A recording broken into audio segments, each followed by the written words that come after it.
Okay, wow. We've come out of the mines, finally. And we have some loot. Let's go make ourselves a pickaxe. Alright, let's head over to the blacksmith. Here it is. Good old blacksmith. This is what we're trying to make. Is this in use? A handle Can I use it? and a pickaxe head. Yours will either be made out of copper or iron. I prefer making it out of iron as you can mine more with an iron pickaxe. But if copper's all you got, then we can work with it. Okay, so what is this machine and how does it work? Well, a few things. When you just have a few ores, you want to turn those ores into ingots. Right now I have a ton more copper than I do iron. So every, I believe, 3 copper ore is an iron ingot. And we want to smelt that all down. If you see ores right here, right, and it's not smelting anything, you're going to want to pull this lever, okay? It'll dispose of all those ores and you're able to put in your own. We're going to put in all of our copper. Really? Actually, yeah, we'll put in all of our copper. How did I miss that? As you can see, I believe it's 3 per ingot. So as you can see now, it's Okay, creating ingots. And you can use this machine. If you do this action, right, it speeds up the process at which your ingots get smelted. So we've got only a few ores left. give yourself to me. You've got an ore and whoever was smelting. Alright, so now we can just take them, put them in the bag. Alright, so we now have 17 copper bars, copper ingots. What we can do with these now is we want to make a pickaxe, right? Come to this area and we search through all the molds. Oh, I just found it. This is the pickaxe head. It costs 4 ingots of any kind. Alright, so you might see other people's molds in this slot. You can just pull them out because you're not making that. You're making a pickaxe head. Slap it in there. And now the next time you throw in 4 ingots, it's gonna produce a pickaxe head on the other side. So let's go ahead and throw in I'm actually from the 4 ingots. I'm playing the beta of the game because like And as you can see, the new eats it version, up. yeah, it's for Now, if we use this lever thing to speed up the process, same as you'd think. you'll see a pickaxe head pop out the end. There it is. It's made out of copper, so it's not that good, but you can still use it nonetheless. Now, how do we make a handle for the pickaxe head? Because we want it to look like this. We don't have a wood handle. That's where we go hit up the carpentry building. And I'll show you how to make wood handles for your pickaxe. So if you go to the blacksmith down these stairs, where someone just freaking blew up, you hit up this building across the street. This is carpentry. This is where you can build all of your handles. Do you know how to do this? Put it on this end. Yeah, just toss them in. Yeah. If you just chuck it on the spot it snaps to, it usually works better. Yeah. So basically, once you throw in the instructions for the handle you want, it'll light up pieces of this wood log that you need to chisel out. It's kind of hard sometimes. There you go. So you got one piece. Now it highlights another piece, and you just follow the directions until all the pieces of bark are chipped off the log. Now this log is one segment, right? This is one segment. You can also have 2, sometimes 3 segments, depending on which handle you're trying to create. This guy's making, looks like just a sword handle, so really short, and only requires 1 segment of wood. And it'll tell you how many segments of wood it requires when you pull the instructions out of the book. So basically, to build this handle for the pickaxe, we're going to need 12 pieces of wood. 12 big logs. So if we come back to this area where the bridge is, we can get, hopefully, a rusty axe. That's what I'm looking for. Here it is. Rusty axe. Now we can chop down some trees. If we go over this bridge, as you can see, some players have already been doing some work. We can just scoop up what's left. There's 2 logs. There's 3 more. And the tools you're gonna need for this this handle making is going to be a chisel or just a piece of flint, works the same way, and a hammer or a stick and a rock. Once you have these 2 pieces, keep them in storage for a bit and collect your 12 logs.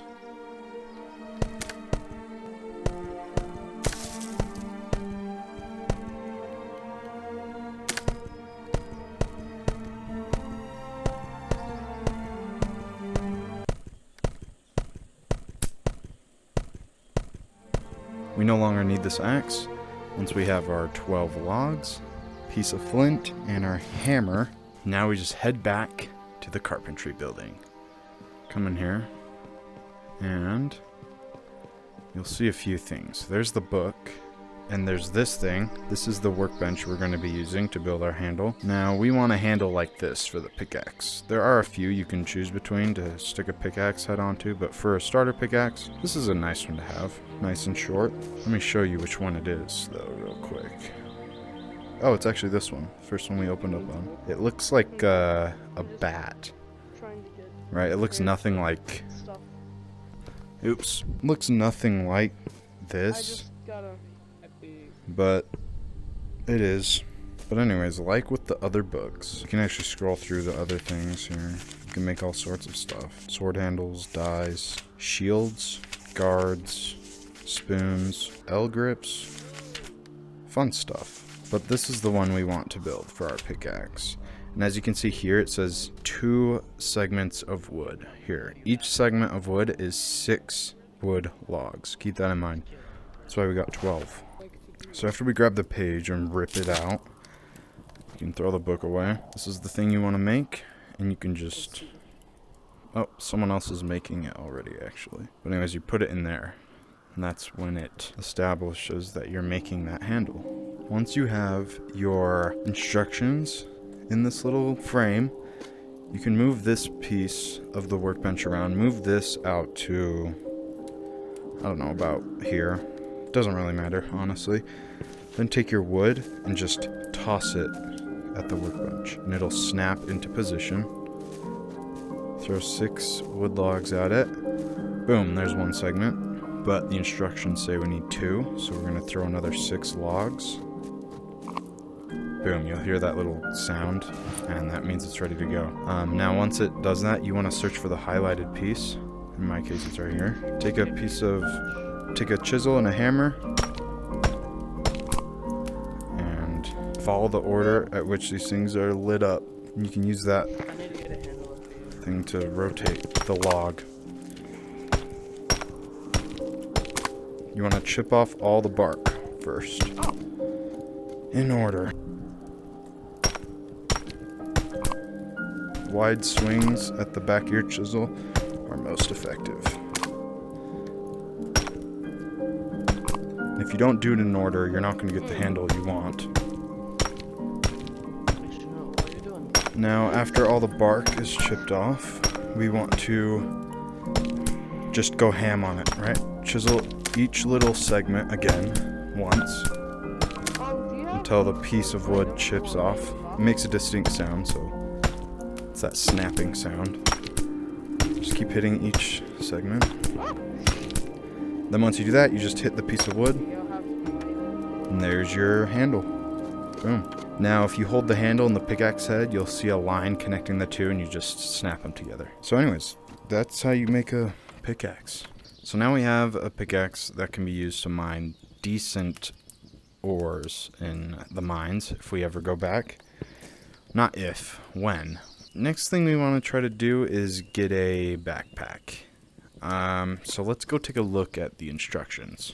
So we're back in the crafting house, or whatever this thing's called. Let's flip through the book. Oh, here's the backpack. Okay, so as you can see, if we get that backpack, we get 9 extra slots. That's what we want. What you need is leather straps. You need 1, 2, 3, 4, 5, 6, 7, 8 straps, 2 pieces of leather, full pieces, and buckles. So that's 10. 11 buckles? Question mark? I'm thinking. I'm not used to this yet. So I think that thick line means a full circle, right? You can see the lines are all segmented out. But instead of just having a full circle plus 1, it's counting 10 in one line. See that, right? It makes sense to me. Hopefully it makes sense to you. So that line means 10. This line means 1.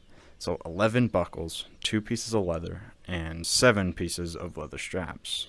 But anyways, you slap it in here. And as you can see, what we need first is a piece of leather to go right there. We don't have that though, so we can't do anything about it. How do we find leather? There's a few ways we can go about doing this. Number 1, we can hit up the mountain pass. This is an area of the game that has some worm monsters and such. It's pretty intense. But it also has like crates and pots you can break that can drop leather. Our first backpack's gonna be kind of ugly, right? Because the colors are all going to be mismatched and whatever. So if we come here by the town hall, this direction is the mountain pass. Town hall's right here. So just to give you an idea of where the mountain pass is, it takes quite a long time to just walk through here. You'll find like dodo birds, I think is what they're called. This place is the maze of the game, right? It's kind of confusing. It gets kind of confusing. You can kill these guys for food. I guess they're kind of aggressive, but they don't do that much damage. There's another map station over here. So let's clear out this area. This chicken freaking hit me for 2 hearts. They don't do that much damage. Okay, forget what I said about him. Kill him. Okay, he's dead. They drop feathers and meat. The meat you can obviously cook and use for a good food source. The feathers are used for making arrows. Anyways, if we just keep coming this way, follow the main path because you can get lost here. I'm gonna uncover this. So anyways, once you get to this area where the wood is starting to show up on the path, you'll see 2 areas. You'll see this path and the path straight forward. This is where the maze part of the mountain pass begins. I'm just gonna go this way because I know the maze inside and out. I know how to get in, I know how to get out, but you're just gonna have to experience it for yourself. But anyways, I'm gonna come over here, and there's some chests in here too. You can go looking in. Maybe they have some good loot, maybe they don't. This has some stuff. Pretty useless though. What I'm looking for is leather and leather straps.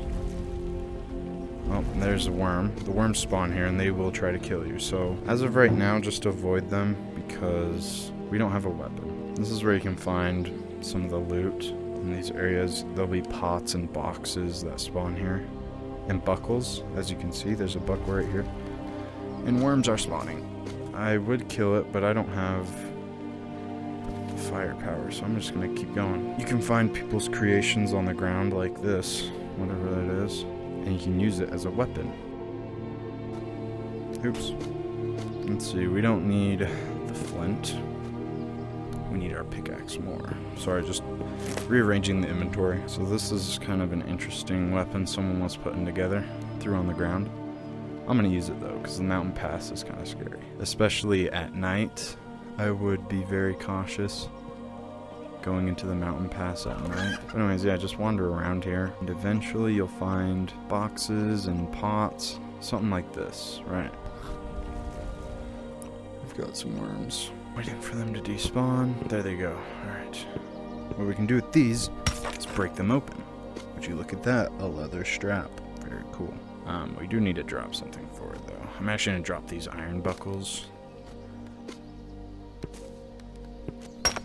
We already have copper ones. Ooh, that is a leather piece. Black leather piece. These, in my experience, are pretty rare actually. So Let's actually, I'm gonna drop the iron ore because I'm working towards a backpack now. We can get iron ore now with our pickaxe. Okay, so I just broke this box, and this is the potions I was talking about, the flasks that you usually find instead of this gourd. This is a teleport potion. You can drink, and it'll take you back to basically the main hub, the main spawn. So yeah, I mean, that's pretty cool. Anyways, you can also throw these, and they explode, and whoever is in the explosion gets teleported back to spawn, and that's kind of crazy. I'm adding to my claw. Anyways, let's continue going forward. What we're looking for now is a way up. We want to go up, and I know a way up. It's kind of hard to say how to get there because it's a maze, but you'll eventually find this spot where you can just look in these chests. This actually has gold coins in it. Pretty useless for me though. There's a lot of chickens up here you can kill.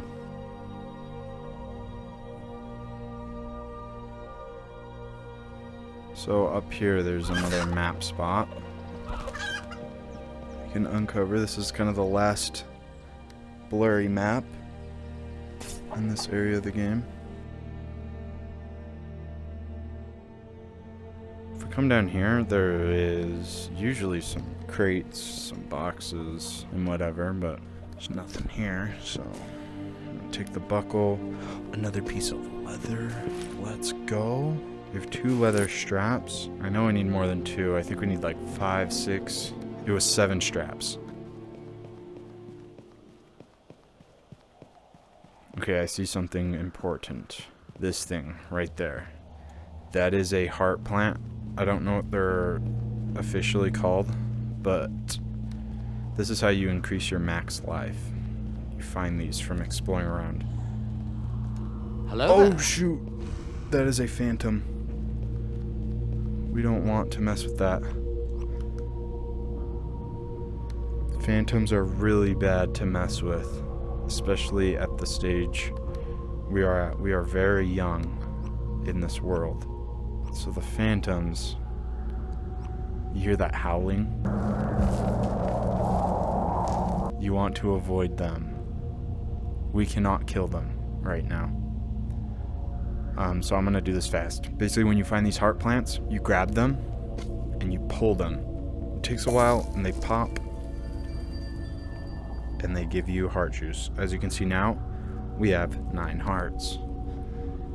And he is just going to wander about up there. Okay, let's leave him alone. I'm pretty sure the phantom can one-shot us, so yeah, let's not mess with him. Okay, so now I'm just gonna keep wandering around. It's nighttime, and as you can see, the phantoms are what I was worried about before, so I don't journey out in the mountain pass at night. Hopefully we don't encounter any more. So just avoid them. Teleporting is faster than just running with the analog stick. That's why I'm spamming it. I hear that phantom. Here's a tip: if you have a leather piece, right, a big roll of leather, and you want the straps from it, you can actually cut it up into little straps. It gives you 3 straps per leather piece. That being said, I now have 8 leather straps, 2 leather pieces, and 11 buckles. We're gonna make ourselves a backpack. Okay, so once you have all your pieces, which I do now, just take a leather piece, drop it where the backpack is, take a leather strap for the next bit, and as you can see, a ton of nails come out. You don't want to mess this up because it can break. The leather straps can break. Just take your time. There we go. Now we need another leather piece. Oh, no. Stupid backpack. It's really laggy right now. As you can see, a ton of nails showed up on the back here. You want to be careful with it. Why is it so laggy? Oh. But to the fact that there's 30. So now we just take the strap, slap it here. Boom. Another strap. There we go. 2 more straps. In the front here. Another strap. Boop. Now this small piece in the center here is actually a buckle. So I'm going to take an iron buckle, slap that in there. Now all these things that just lit up are also buckles. My hammer just broke. I'll be back with a stick. Alright, I'm back with a new hammer. Let's continue. As you can see, each different color of strap actually changes the look of your backpack. So you can completely customize the color of your bag as you progress in the game. You can make buckles out of like precious metals later on. So your backpack can be like a real flex later on in the game when you're rich. Alright, let's get this bit on the side. Alright. There's also 2 buckles we need on the back here.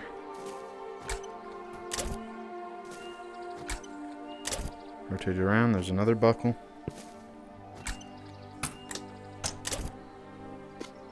Alright, now what's lit up? Oh, these 2 front bits. These are also buckles.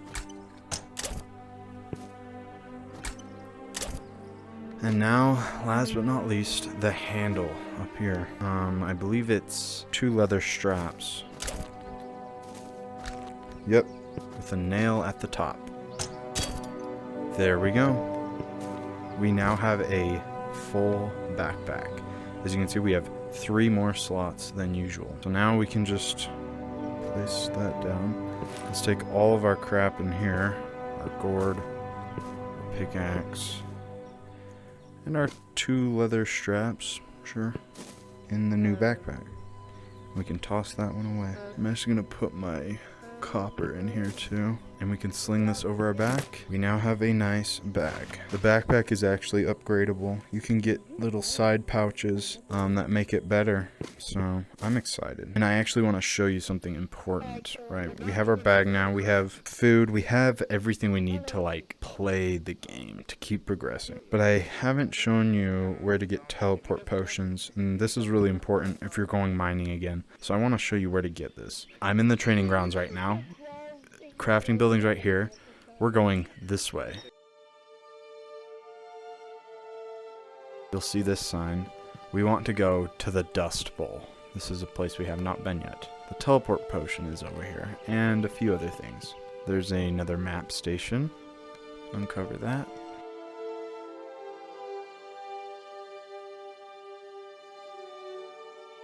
As you can see, this is a good spot to chop down trees. A lot of trees grow out here. So if you're looking for wood, come out here. What we want to do is we want to hit up these stairs. We want to keep going up. Just keep using the stairs. There's another map station up here, so let's go hit that up. We're now up in this area. Boom. Let's keep going up here. This area forces you to use the teleport. Let's just teleport across these.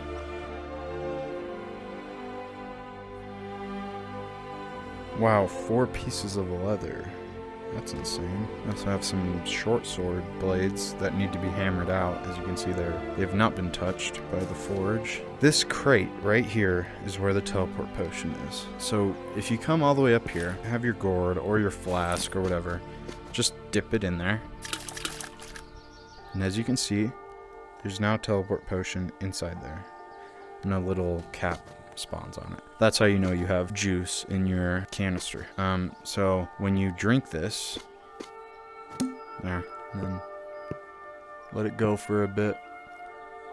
And as you can see, we're back at the main spawn point. And as you can see, our gourd still has 1 more use. If we put the gourd back, the top will spawn back on. That means there is another use. Now what you do next is entirely up to you. So yeah, I'm kind of gonna call that there.